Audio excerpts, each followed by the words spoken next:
반갑습니다. 오늘도 말씀과 함께 하루를 여는 주님의 백성들을 예수님의 이름으로 축복합니다. 하나님께서도요, 우리를 기억하시고 복 내려 주시고 우리의 길을 안전한 길로 인도하여 주실 줄로 믿습니다.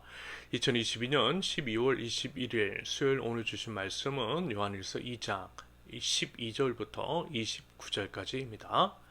자녀들아, 내가 너희에게 쓰는 것은 너희 죄가 그의 이름으로 말미암아 사함을 받았으며, 아비들아, 내가 너희에게 쓰는 것은 너희가 태초부터 계신 이를 알았으며, 청년들아, 내가 너희에게 쓰는 것은 너희가 악한 자를 이겼습니다. 아이들아, 내가 너희에게 쓰는 것은 너희가 아버지를 알았으며, 아비들아, 내가 너희에게 쓴 것은 너희가 태초부터 계신 이를 알았으며, 청년들아, 내가 너희에게 쓴 것은 너희가 강하고 하나님의 말씀이 너희 안에 거하시며 너희가 흉악한 자를 이기었습니다. 이 세상이나 세상에 있는 것들을 사랑하지 말라. 누구든지 세상을 사랑하면 아버지의 사랑이 그 안에 있지 아니하니, 이는 세상에 있는 모든 것이 육체의 정욕과 안목의 정욕과 이생의 자랑이니 다 아버지께로부터 온 것이 아니요 세상으로부터 온 것이라. 이 세상도 그 정욕도 지나가되 오직 하나님의 뜻을 행하는 자는 영원히 거하느니라. 아이들아, 지금은 마지막 때라. 저 그리스도가 오리라는 말을 너희가 들은 것과 같이 지금도 많은 저 그리스도가 일어났으니, 그러므로 우리가 마지막 때인 줄 아노라. 그들이 우리에게서 나갔으나 우리에게 속하지 아니하였나니, 만일 우리에게 속하였더라면 우리와 함께 거하였으려니와 그들이 나간 것은 다 우리에게 속하지 아니함을 나타내려 함이니라. 너희는 거룩하신 자에게서 기름 부음을 받고 모든 것을 아느니라. 내가 너희에게 쓰는 것은 너희가 진리를 알지 못하기 때문이 아니라 알기 때문이요, 또 모든 거짓은 진리에서 나지 않기 때문이라. 거짓말하는 자가 누구냐? 예수께서 그리스도이심을 부인하는 자가 아니냐? 아버지와 아들을 부인하는 그가 적그리스도니, 아들을 부인하는 자에게는 또한 아버지가 없으되 아들을 시인하는 자에게는 아버지도 있느니라. 너희는 처음부터 들은 것을 너희 안에 거하게 하라.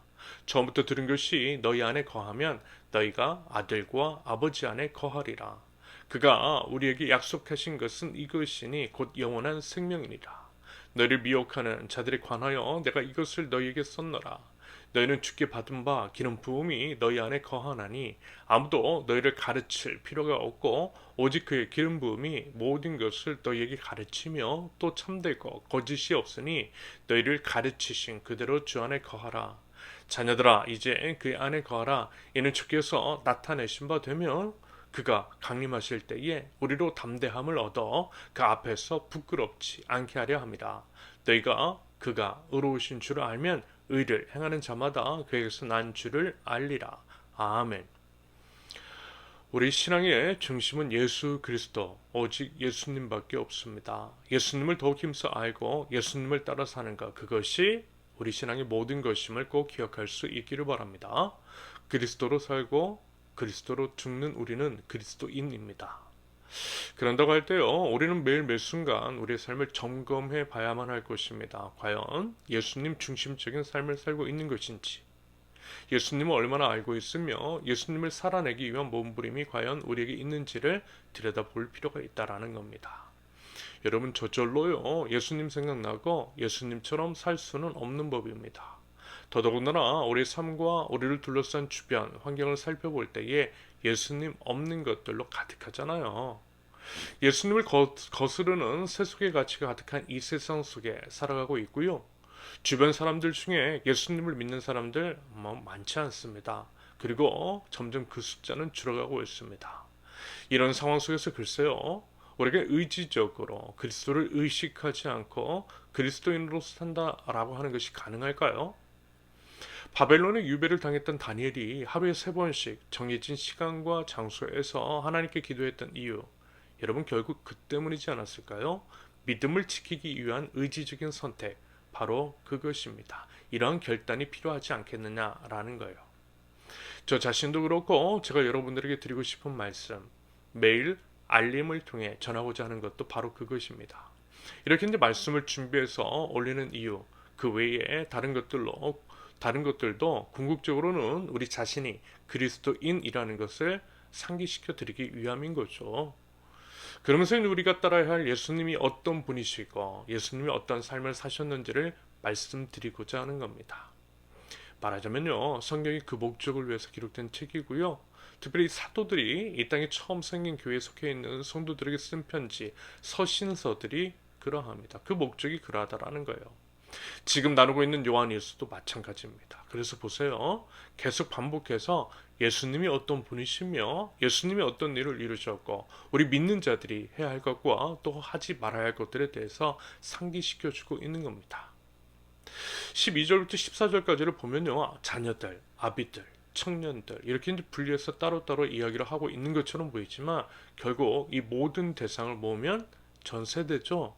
다시 말해서 모든 세대 성도들에게 태초부터 계신 이 십자가 위에서 사망까지도 이기신 우리 주 예수 그리스도를 그리고 예수님으로 인해 우리도 승리하였음을 말씀하고 있는 거예요.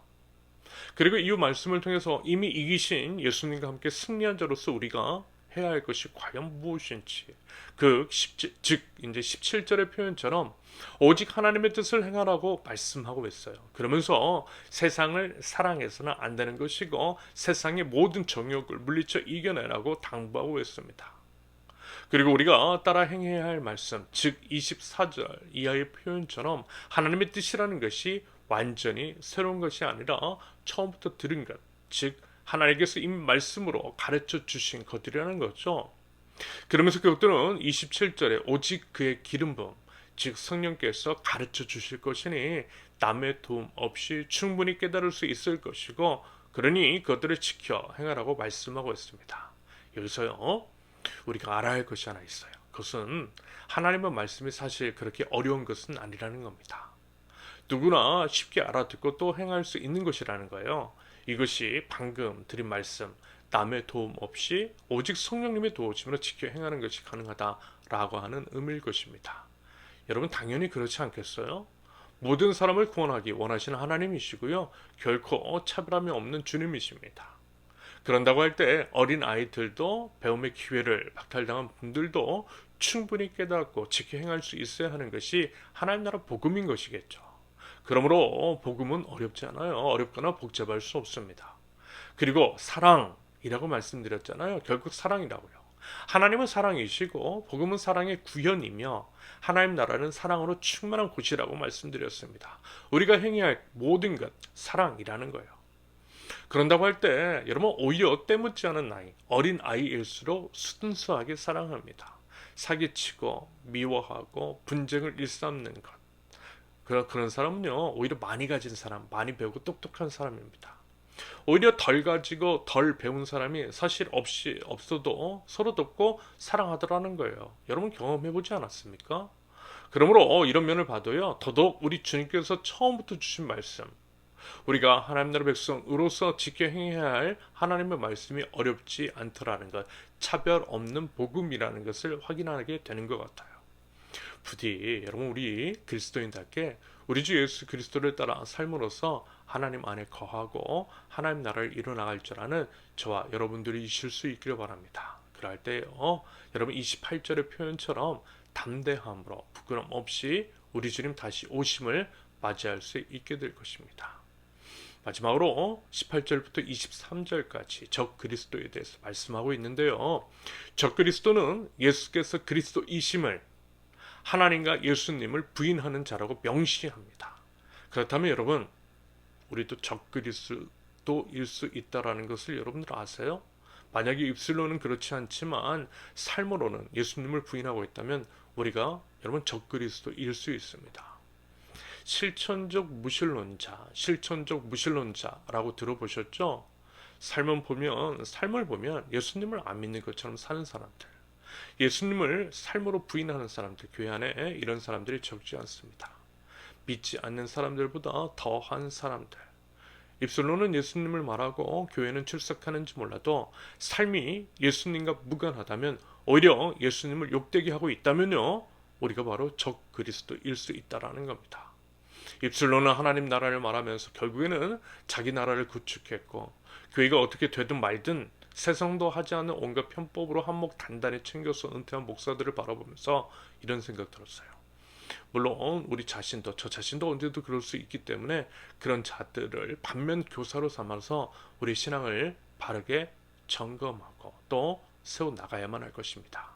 여러분, 우리는요 그리스도인 그리스도를 따르는 자입니다.